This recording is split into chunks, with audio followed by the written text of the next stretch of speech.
시작하겠습니다. 네. 자, 건강경 공부하고 있는데요.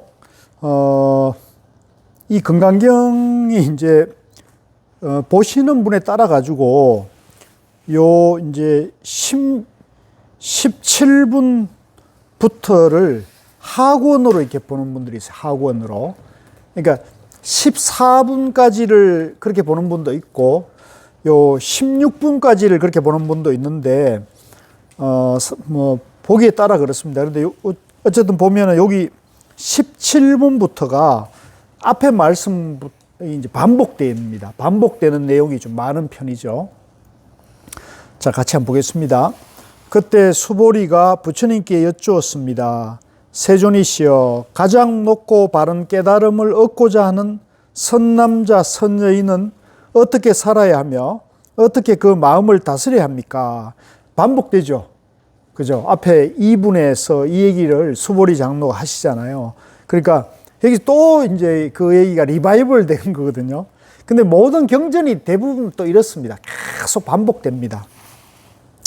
부처님께서 수보리에게 말씀하셨습니다. 가장 높고 바른 깨달음을 얻고자 한 선남자, 선여인은 이러한 마음을 이렇게 한다. 나는 일체 중생을 열반에 들게 하리라. 일체 중생을 열반에 들게 하였지만 실제로는 아무도 열반을 얻은 중생이 없다. 이건 이제 뜻이 처음 볼 때보다는 한 번 더 보니까 좀 다르죠. 조금 와닿죠. 일체 중생이 본래 성불해 있기 때문에, 본래 중도 연기로 본래 완전하게 존재하기 때문에 사실은 본래 깨달음이 갖춰져 있는 거예요. 그렇기 때문에 누가 구제하거나 누가 깨닫게 하는 게 아니고 깨달음이 본래 갖춰져 있는데 자신이 깨닫지 못한 중생이나 착각에 빠져 있으니까 그 착각에서 깨어나면 본래 부처로 돌아오니까요. 그러니까 누가 구제하거나 누가 열반을 깨우쳐진 게 아니라는 거죠. 열반을 본래 다 갖춰져 있다는 거죠. 왜냐하면 수보리여, 보살에게는 아상, 인상, 중생상, 수자상이 있다면 보살이 아니기 때문이다. 이제 그러한 개념, 그러한 생각에 집착하고 있으면 그 사람은 이제 수행자가 아닙니다. 불자가 아닙니다. 그것은 수보리여, 가장 높고 바른 깨달음에 나아가는 자라 할 법이 실제로는 없는 까닭이다. 이런 말들이 참 어려워요. 이제 이런 면이 이제, 대성경전이나 대성불교가 좀 어렵게 느껴지는 건데요. 이제 여기서 우리는 지금까지 불교, 부처님이 깨달음 그러면 부처님도 그렇고 부처님 깨달음도 철석같이 있다고 생각해 왔는데 여기 와서는 가장 높고 바른 깨달음에 나아가는 자라 할 법이, 이제 깨달음의 법이 실제로는 없다. 이게 이제 깊은 얘기죠. 예.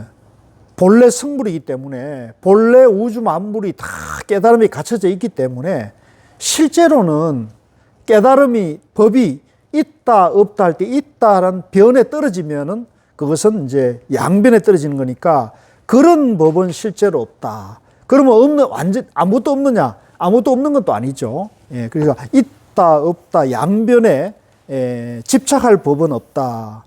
그래서 이걸 이제 중도법이라는 거죠. 중도법. 수보리여, 그대 생각은 어떠한가? 열애가 연등부처님 처소에서 얻은 가장 높고 바른 깨달음이라 할 법이 있었는가? 이제 이게 이제 부처님이 깨달은 진리, 방금 제가 말씀드린 중도, 그 중도의 내용이 영기란 말이에요. 영기. 영기라는 것은 우주 만물이 서로 의지에 존재하기 때문에 독립된 실체적 존재는 없다는 것이거든요. 그래서 그 실체가 없다는 것을 무아라고 합니다. 무아. 그래서 중도, 영기, 무아. 무아를 이제 무상을 이제 무주, 머무름이 없다. 우리가 어떤 개념이나 생각이나 어떤 물건에 집착할 것이 없다. 그래서 그걸 무념이라 그러죠.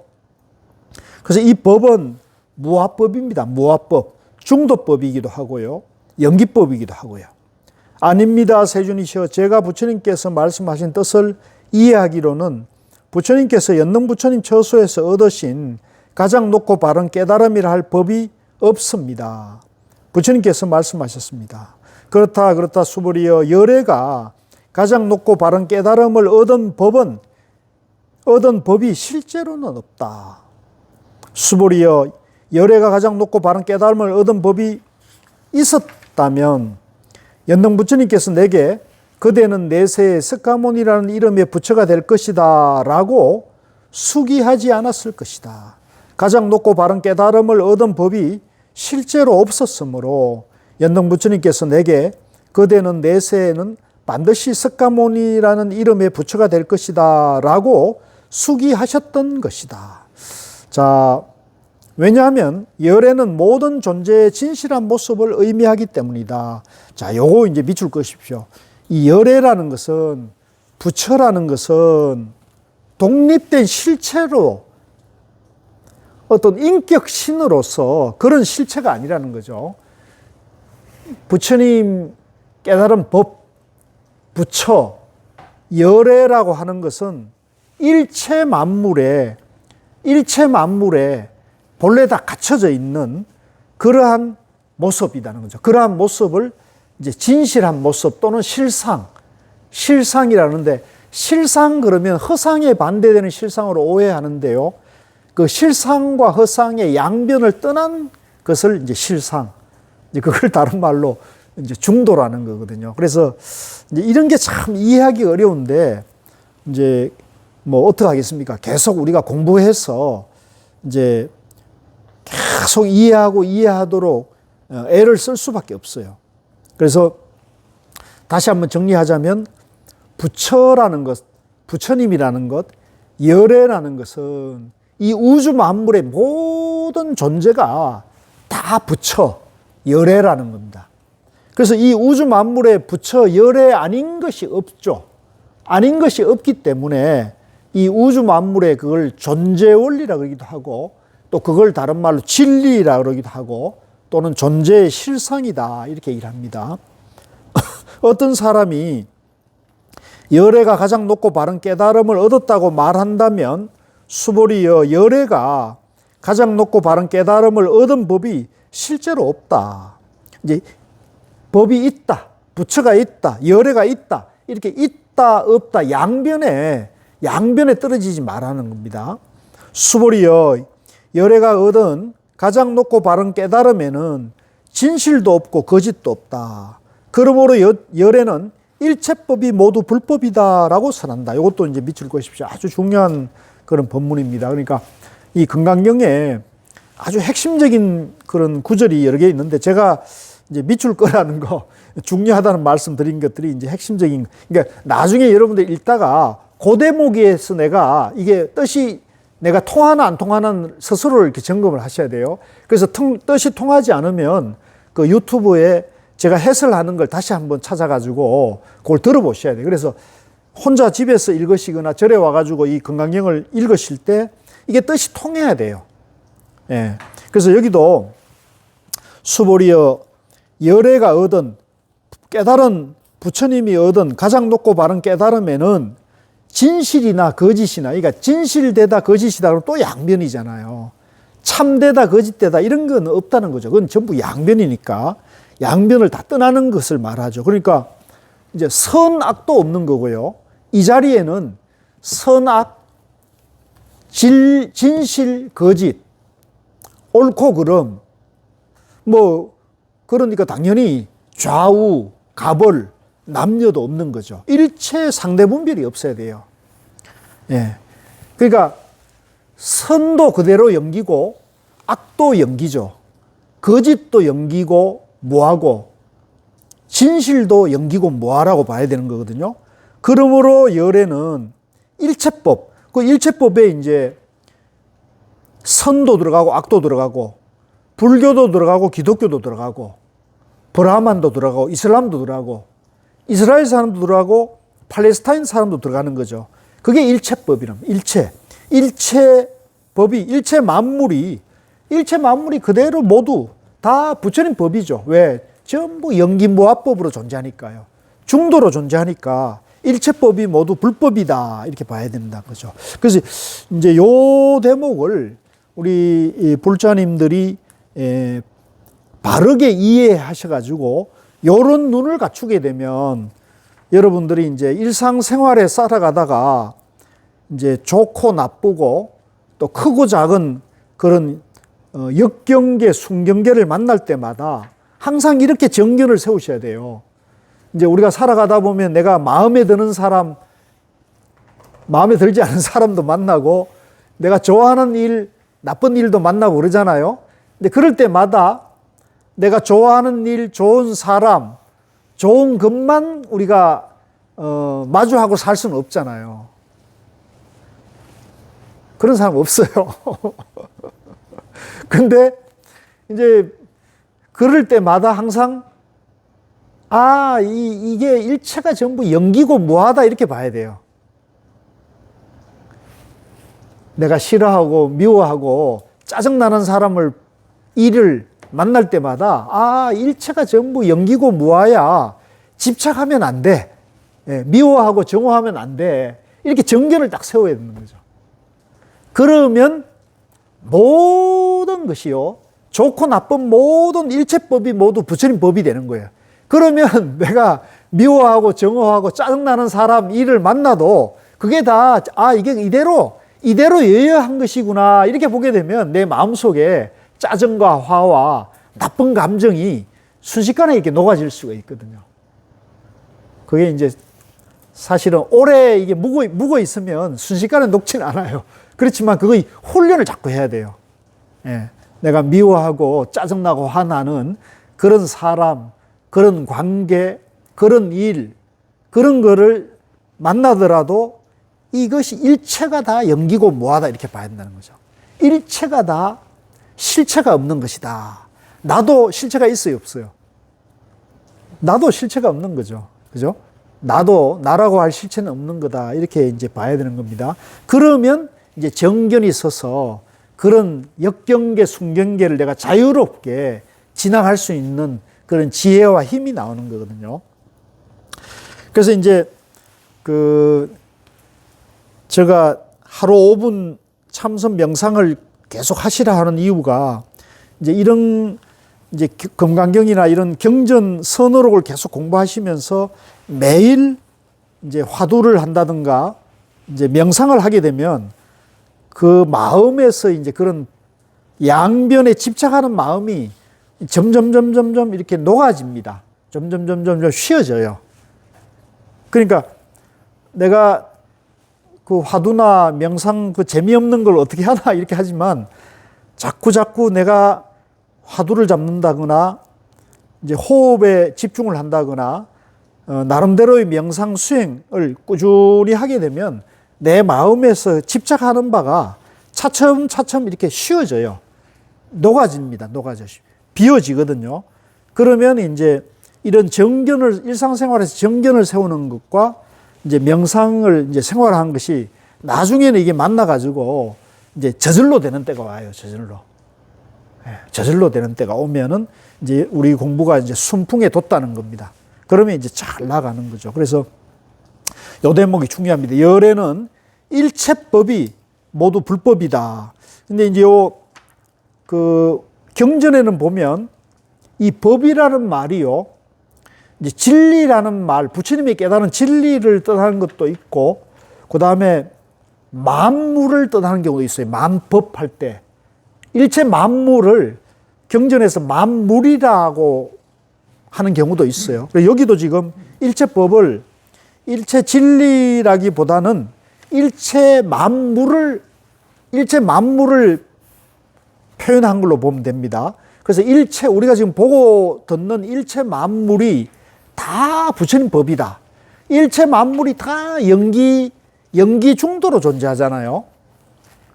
연기 중도로 존재하니까 연기 중도로 존재하지 않는 일체 만물이 없죠. 그래서 일체법이 모두 불법이다 이렇게 설한다는 거죠. 잘 이해가 되시나요?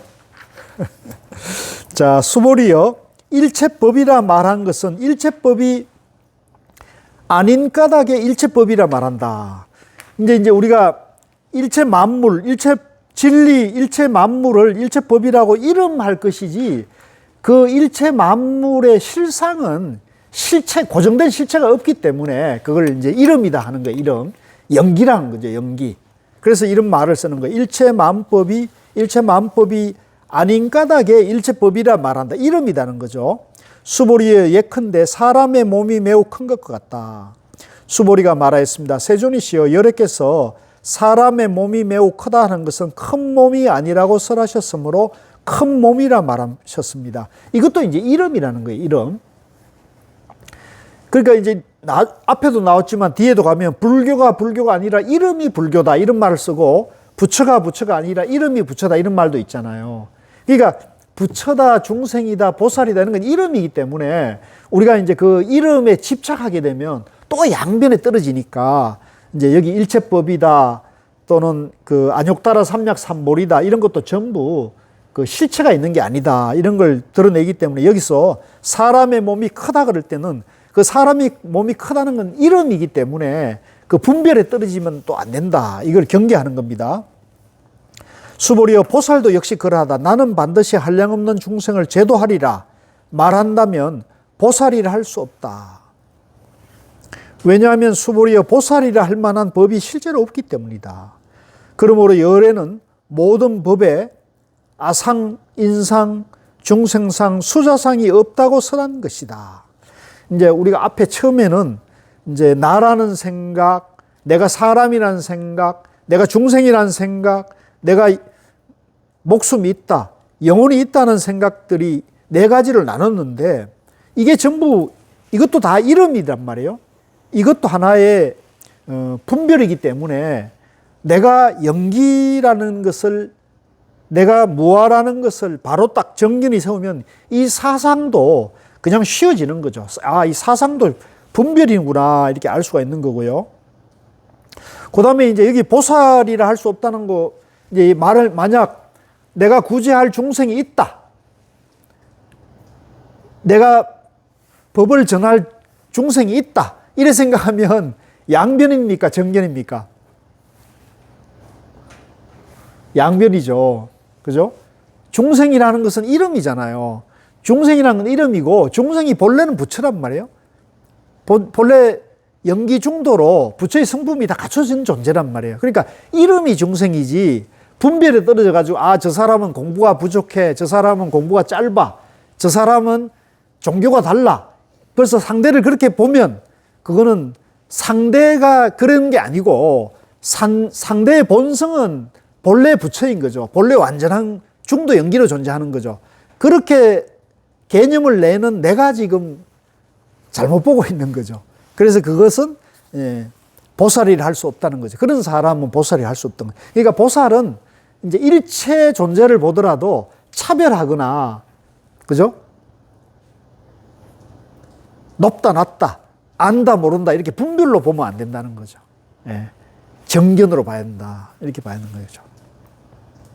수보리여 보살이 나는 반드시 불국토를 장엄하리라 말한다면 이는 보살이라 할 수 없다. 왜냐하면 열애는 불국토를 장엄한다는 것은 장엄하는 것이 아니라고 설하였으므로 장엄한다고 말하기 때문이다. 수보리여 보살이 무아법에 통달한다면 열애는 이런 일을 진정한 보살이라 부른다. 이것도 밑줄 그으십시오. 아주 중요한 말이에요. 그러니까 우리 불자님들이 이 부처님이 깨달은 일체 만법이, 일체 만물이 무아고 중도고 영기라는 이게 진리거든요. 그러니까 나라고 할 것이 없다는 것에 통달이 되면 부처님은 이런 사람을 보살이라 한다는 거죠. 나라고 할 것이 없어. 나라고 할 것이 없으니까 누가 나를 사지를 절단하고 나를 엄해하고 모함하고 나를 헐뜯고 나를 죽이더라도 그 사람에 대해서 내가 미워하고 원망하고 정오하는 마음이 일어나면 그건 잘못된 것이다. 이렇게 정견을 세울 수 있어야 된다는 거죠. 이거 참 어렵죠. 이게 참 어려워요.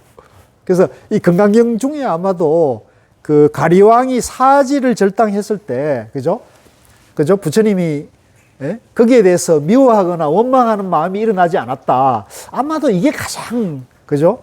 우리가 실제 생활에서는 가장 우리가 하기가 어려운 걸 거예요. 근데 이제 그게, 일단은 그걸 이해를 해야 돼요.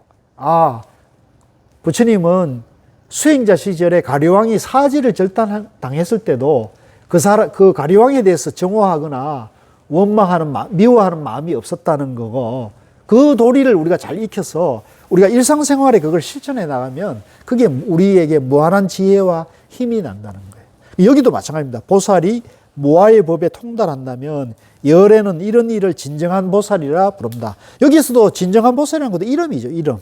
실체가 있는 건 아니에요. 그래서 이제 우리 이 도반님들이 이 금강경을 공부하면서 이제 저는 공부에 조금 도움이 되라고 제가 팁을 하나 드리면 이 중도 연기 무아를 이해해서 나와 일체 만물이 내가 무아라는 그 자리, 내가 무아이기 때문에 연기고 내가 연기로 존재하기 때문에 이대로 나와 우주 만물이 본래 완전하고 본래 깨달음이 다 갖춰져 있다 라고 이해를 일단 하셔야 돼요. 이게 이해가 좀 되셔요? 이제 내가 본래 부처라는 게 좀 이해가 되셔요? 내가 이해돼요? 이해만 돼도 훌륭한 거예요. 이해만 돼도 훌륭한 거예요. 이해 안 되는 게 우리 한국 불자들의 90% 나는 99%? 이해 못 해요. 그래서 우리가 이 금강경 공부하면서 일단 내가 중도 연기 무아라는 걸 일단 내 존재 원리가 중도 연기 무아라는 거, 부처님이 그걸 깨달았다는 거, 이것만 이해해도 큰 소득입니다. 그 소득이 물론 무소득이죠. 얻을 것이 없는 것이지만 일단 이해를 하는 게 중요해요. 그래서 그러니까 이해 안 되면 그럼 어떻게 합니까? 반복해서 공부를 해야 돼요. 반복해서 어쩔 수 없어요. 그거는 계속 금강경을 보시거나 이제 백일본문을 보거나 이렇게 해야 되거든요. 그래서 다시 한번 정리하자면 나와 우주 만물이 본래 완전한 중도 연기 무아구나. 요게 법이에요. 자, 요 자리가 법이거든요. 그러면 요 자리가 법이고 요걸 부처님이 깨달았단 말이에요. 그러니까 이거는 누구든지 다 갖춰져 있는 거예요. 이거는 종교가 다르더라도 중도 연기 무아로 존재하는 그 본성은 똑같거든요. 그죠? 본성은 똑같단 말이에요. 그러니까 이걸 우리가 법이라 그러고 이걸 우리가 본래 성불이라 그래요. 이걸 본래 성불이라는데 요 법을 예를 들면 요 법을 저 이슬람이나 하나님을 믿는 사람이나 알라를 믿는 사람들은 이걸 이해하지도 못하고 믿지도 않잖아요. 그렇죠? 그러니까 그걸 이해하지도 못하고 믿지도 못한다는 거는 자기 존재 원리를 알지 못한단 말이에요. 자기 존재를 알지 못하고 저 하늘에 계신 하나님이나 알라를 믿음의 대상으로 축을 한다고요. 그죠? 그러면 그런 사람에게 우리가 이제 어떻게 이 진리, 우리 존재 원리를 알려줘야 되느냐 할 때 그걸 우리가 이제 방편을 써야 되는 거죠. 방편을. 그러면 그 방편을 어떻게 써야 되느냐? 알라도 하나님도 브라만도 연기고 무하다 이렇게 설명할 수 있어야 돼요. 이게 이제 방편인 거죠. 방편. 당신이 믿는 그 알라도 당신이 믿는 그 절대 신인 하나님도 연기야, 무아야, 중도야 이렇게 설명할 수 있어요. 그러면 우리가 소통할 수가 있죠. 소통할 수. 근데 이제 그런 사람들은 대개 우리가 설명하는 연기, 무아, 중도에 대해서 이해를 하기 어려우니까 그 말을 안 받아들이겠죠. 이제 신이나 알라가 있다고 이렇게 보겠죠. 그죠? 그러니까 그렇게 되면 그러니까 그걸 우리가 이해에 도움을 주기 위해서 다양한 방법을 쓰는 거죠. 그래서 예를 들면은 불자들 중에 아직 중도 연기 모아법을 모르는 분들에게는 철석같이 그분들은 나는 중생이라 생각할 거 아니에요. 안 그렇습니까? 여기 계신 분들 대부분 나는 중생이라 생각하기 쉽겠죠? 나는 중생이야. 그러죠? 그러니까 여기 금강경에서도 부처님이 이제 중생이라는 개념을 가진 사람 얘기하잖아요. 중생상을 가지고 있단 말이에요. 그러니까 내가 중생이라는 상을 가지고 있는 사람은 내가 있다고 보기 때문에 아상에 집착하는 거죠. 그리고 내가 사람이라는 분별에 또 집착하는 거죠. 그러니까 사상이 있는 거죠. 그러니까 그러면 이 사상 가진 사람들에게는 사상을 비우는, 그죠? 사상을 비우기 위한 방편을 설해줘야 되는 거죠. 그러니까 사상을 가진 사람에게 당신 부처님이요 이런 말을, 진리, 법을 아무리 알려줘도 그 사람은 그걸 받아들이지 않을 거고 오히려 더 불신하겠죠. 저 사람 이상한 얘기를 하고 있어. 나는 중생인데 나보고 자꾸 부처님이라 그래. 그러면 안 받아들인단 말이죠. 그죠? 근데 그 말이 거짓말은 아니잖아요. 중생이라고 하는 분별심을 가지고 있는 사람이 그 존재 원리가 본래 부처라는 말 자체는 거짓말은 아니란 말이에요. 그러니까 그런데 저 사람이 안 받아들이니까 그 거짓말보다는 그 사람이 받아들일 수 있는 달콤한 말을 해서 그 자기가 중생이고 부처가 아니라는 그 착각에서 깨어나기 위해서는 방편을 쓸 수 있는 거죠. 그걸 이제 우리가 법과 방편이라 그래요. 그래서 이 건강경이나 부처님의 팔만대장경은 대부분은 방편 본문이 많아요.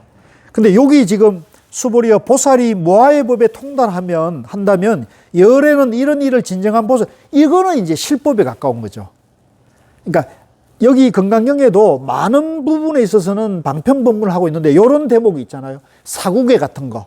이런 거는 이제 법을 바로 드러내는 거거든요. 예를 들면 불교는 불교가 아니라 불교라는 건 이름이다. 이런 거는 법을 드러내는 방편의 말이죠. 그럼 법은 도대체 뭐냐 이렇게 이해가 돼야 되는 거죠. 그래서 이 건강경이나 선어록이나 이런 데서 많은 부처님 설법들을 왜 우리가 손가락이라 그러고 왜 이걸 전부 방편이라 그러고, 법은 일체 존재에 본래 다 갖춰져 있다.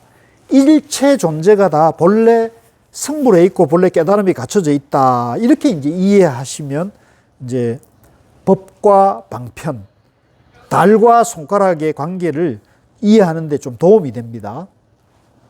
자, 그 다음에 67쪽에 18분으로 들어가 있습니다. 조금 쉬었다 할까요? 예, 조금 쉬었다 하시죠. 예.